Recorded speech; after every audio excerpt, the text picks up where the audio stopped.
No, Kathy, I already told you. Today isn't a good day for swimming. Tiffany's voice came through the phone sounding fake and overly sweet. Alberto and Virginia need their private swim time.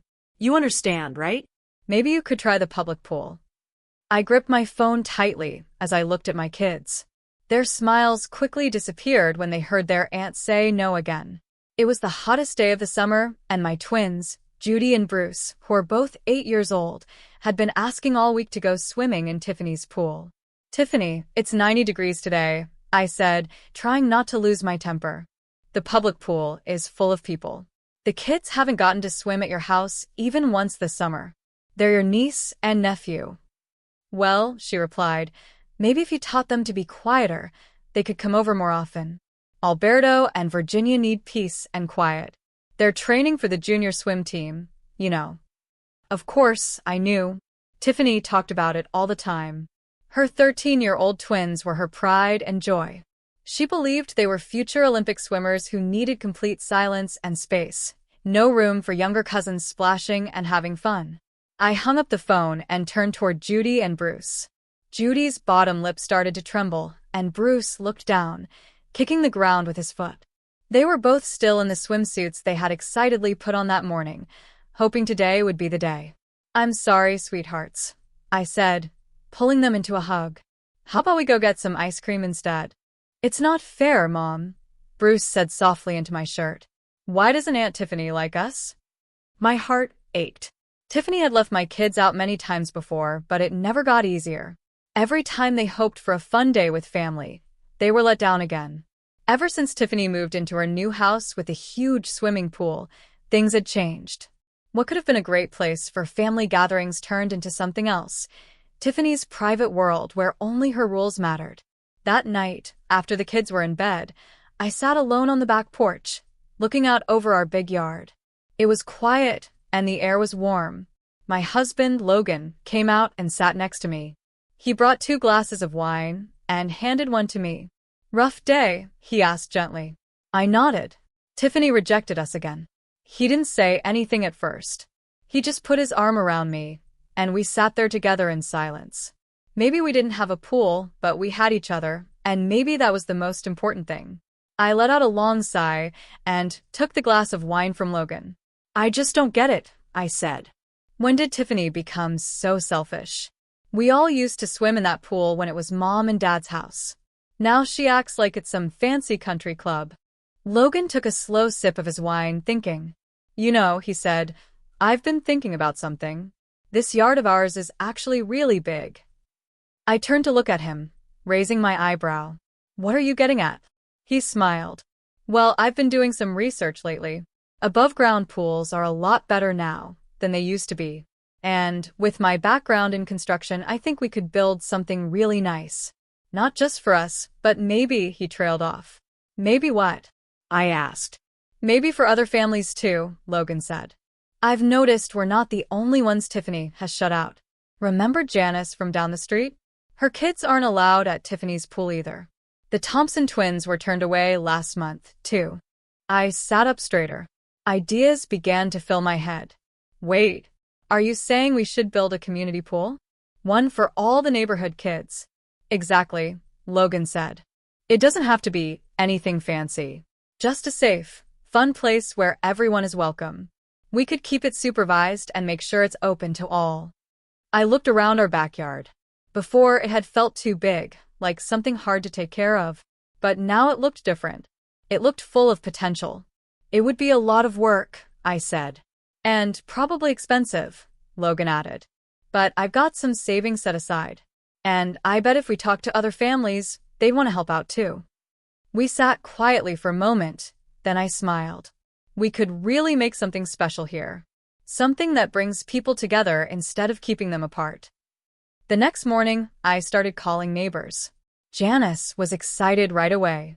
Since she worked at City Hall, she offered to help with permits and paperwork. The Bradley, who were both teachers, volunteered to create a schedule and come up with safety rules. Other neighbors said they could donate supplies, money, or their time to help build. Soon, our yard turned into a busy worksite. Logan led the construction, teaching others how to help.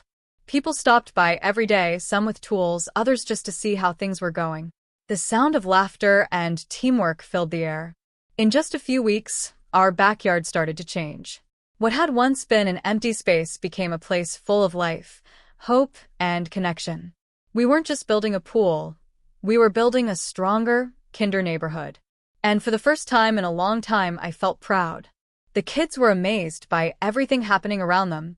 Judy and Bruce, my 8-year-old twins, quickly made themselves the official helpers for the pool project.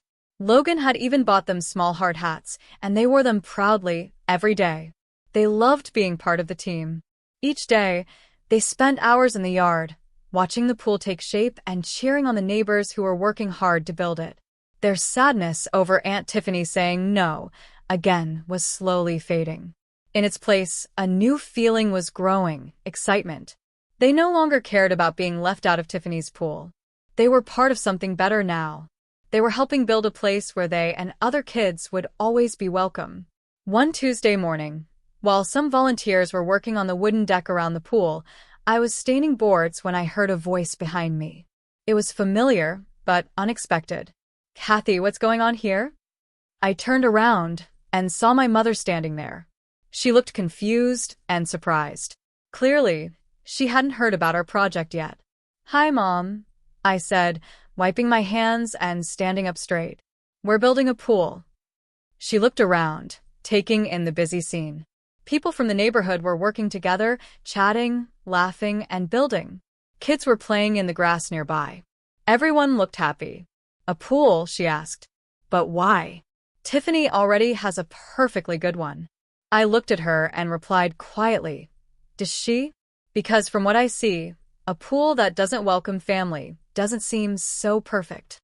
My mom didn't respond right away.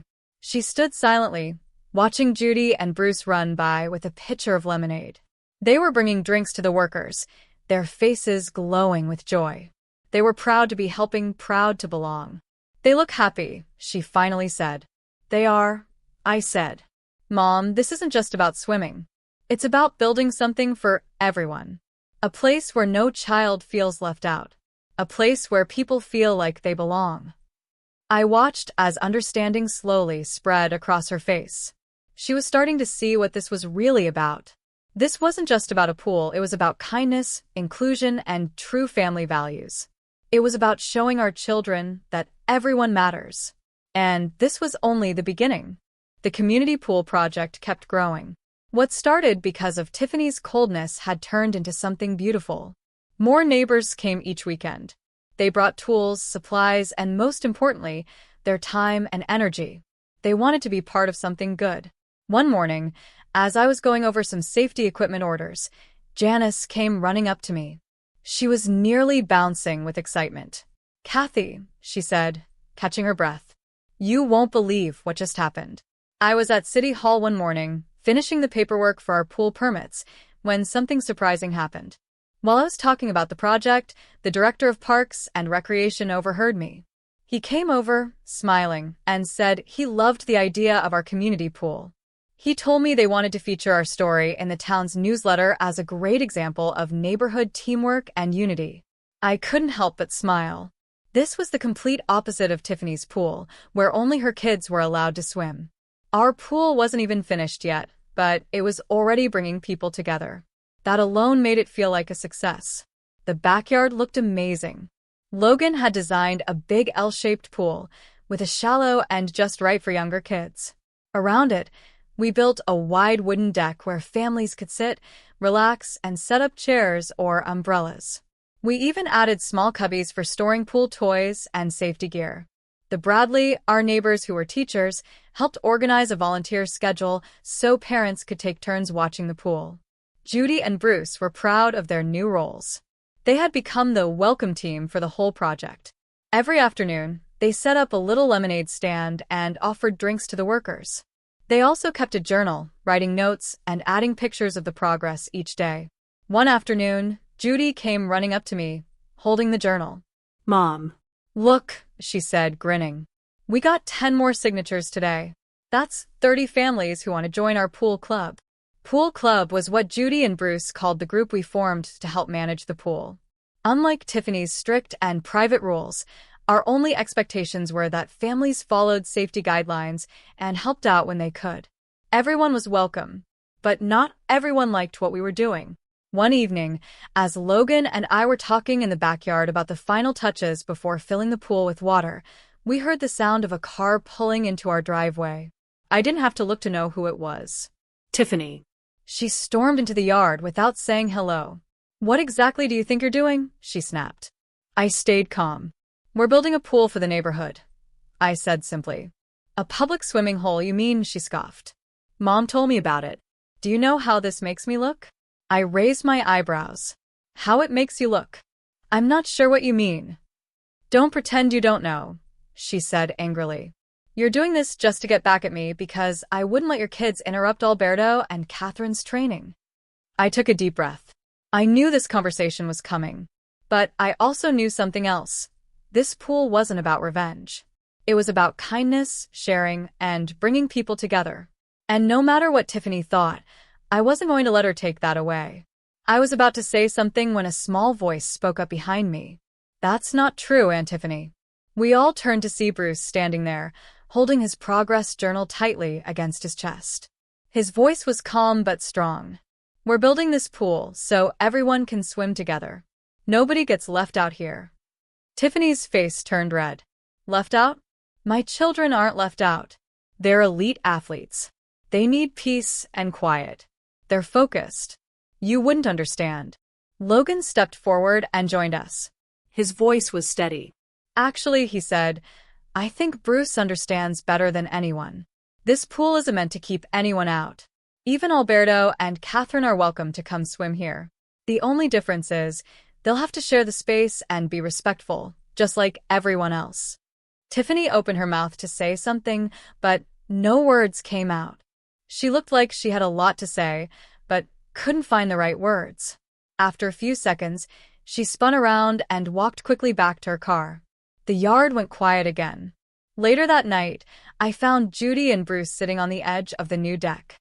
Their legs dangled off the side as they looked at the water. "Are you two okay?" I asked, sitting down between them. I know it wasn't easy hearing Aunt Tiffany talk like that. "We're okay, Mom," Judy said, resting her head on my arm. "Actually, we kind of feel bad for Alberto and Catherine." "You do?" I asked. Bruce nodded. "Yeah. They never get to just have fun swimming. It's always about training, being quiet, and being perfect. That doesn't sound like fun at all." I pulled them into a hug and smiled. They were so wise. They saw something that even many adults missed.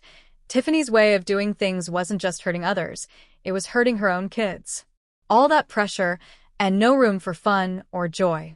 The next few days were busy as we got ready for the big grand opening of the pool. The Parks and Recreation Department sent a photographer to take pictures of our project. Local businesses heard about what we were doing and donated toys, pool floats, and safety gear. Even the ice cream truck driver stopped by and asked if he could include our pool on his route this summer. The night before the opening, I stood in our backyard and looked around. The pool water sparkled under the soft lights. The deck was finished, with colorful chairs and umbrellas. Signs with safety rules were posted clearly, and emergency gear was ready. Our volunteer board showed 2 months of helpers already signed up. Logan came up behind me and wrapped his arms around me. "Proud of what we've done?" he asked. "More than proud," I said. "I keep thinking about what the kids said about Alberto and Catherine. Maybe this will help Tiffany see things differently." "Maybe," Logan said. "But even if it doesn't, we've created something special. Look how many families are here now because of this." He was right. This wasn't just a pool anymore. It was something bigger. We had built a real community. And that was just the beginning. That afternoon, I noticed someone standing quietly at our front gate. It was Catherine, Tiffany's daughter. She was watching the pool, her eyes full of longing. As soon as she saw me looking at her, she turned and ran away. But not before I caught the hopeful, almost sad look on her face. It made my heart ache. I had a feeling that tomorrow, opening day, was going to be interesting. The next morning was bright and warm. It was the perfect day for swimming. By 10 a.m., families had already started arriving. Kids ran ahead excitedly while their parents carried folding chairs, towels, and umbrellas.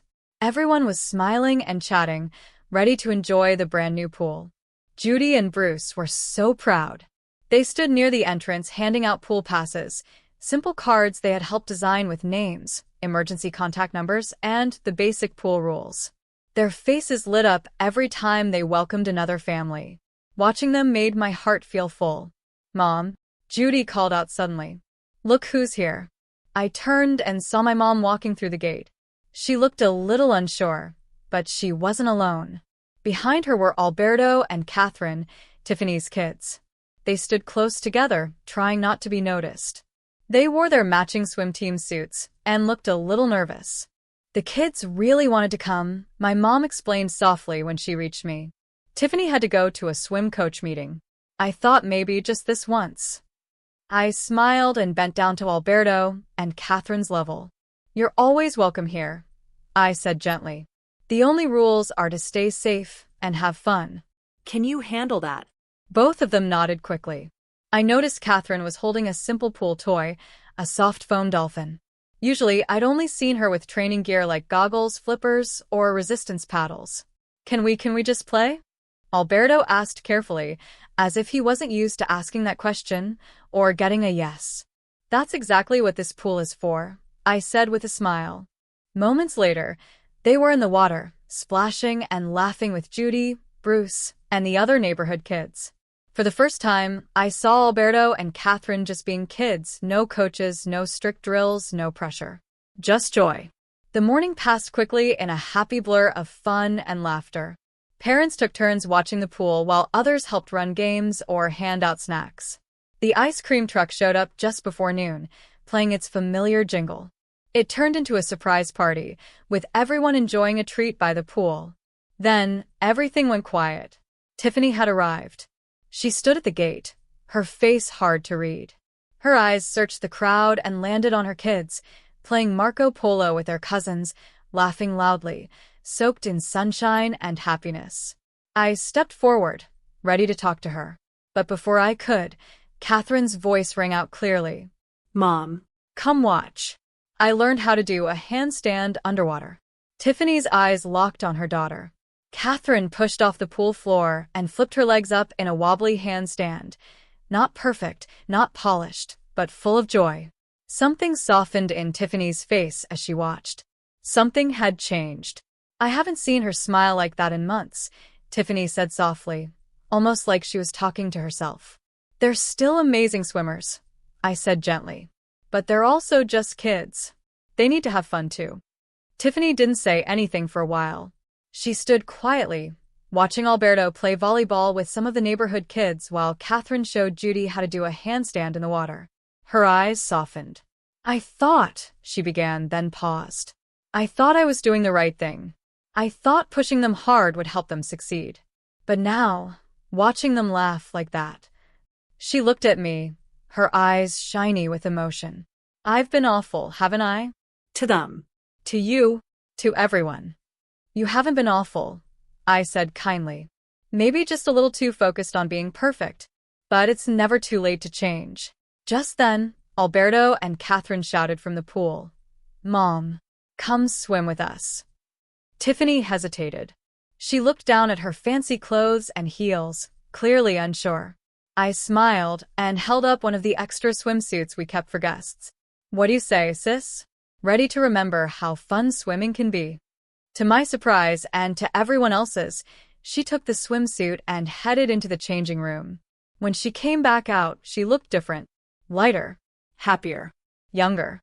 She stepped into the pool, and when Alberto and Catherine splashed her with laughter, she splashed them right back. The sound of their giggles and shouts filled the air. It was like years of stress and pressure had been washed away in that moment. By the end of the day, as families packed up their things and started heading home, Tiffany pulled me aside. "I don't suppose," she began, then stood up straighter and said clearly, "I don't suppose you could use another parent volunteer on the schedule? Maybe I could help with some beginner swim lessons for the younger kids." I smiled and handed her a volunteer sign-up sheet. "Welcome to the community, Tiffany." That evening, Logan and I sat on the deck as the sun set, its golden light bouncing off the calm pool water. I thought about how sometimes the best way to respond to being left out isn't to argue or get angry. Sometimes the best thing to do is to build something better, something that brings people together instead of pushing them apart. Mom, Judy and Bruce came out in their pajamas. Can we have our bedtime story out here tonight? Of course, I said, patting the space beside me. They cuddled up next to me and Bruce asked, "Do you think Aunt Tiffany will really help with swim lessons?" I think, I said, looking out at the pool, when you build bridges instead of walls, amazing things can happen. In the soft evening air, with my family close and the memory of laughter still fresh, I knew we had built something special. Not just a pool, but a place where everyone belonged. A place where joy, kindness, and community truly lived.